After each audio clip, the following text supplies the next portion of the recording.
we move ahead to the next module of stationary waves. In this module, we are going to study an extension of laws of vibrating string. In this laws of vibrating string, we'll be studying the relation with the Y. Students, you must be wondering what actually is Y.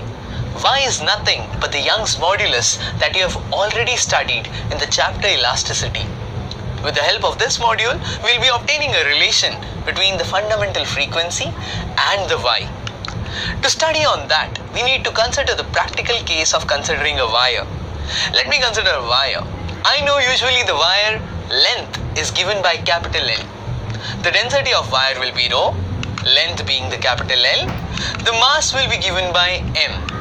And the extension or the elongation produced in the wire will be given by small l.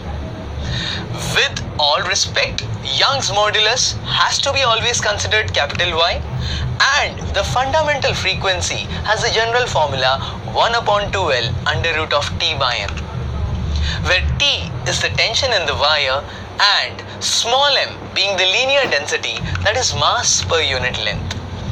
Now let us consider this wire having a length L and the radius of cross section as R.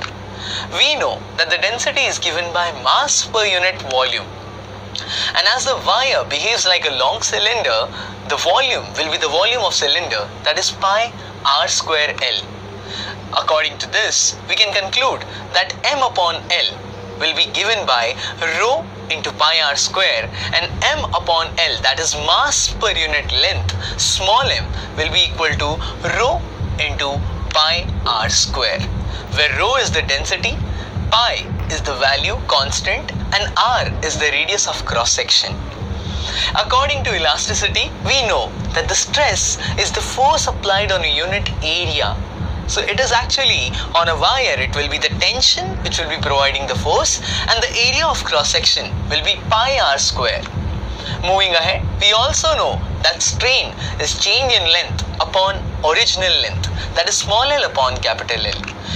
And the Young's modulus is stress upon strain, that is T by pi R square divided by small l upon capital L. We also know that T will be equal to Y into pi R square into small l upon capital L. So I note that value of T over there, I note that value of small m over there.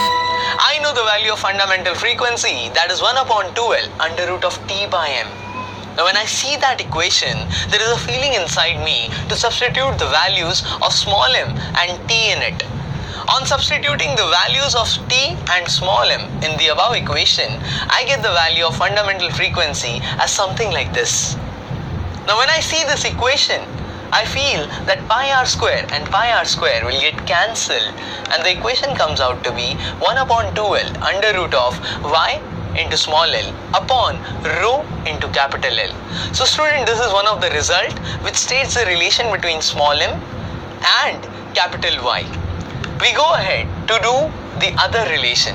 We know that the frequency is given by 1 upon 2L under root of T by M, which is 1 upon 2L under root of T by pi R square into rho.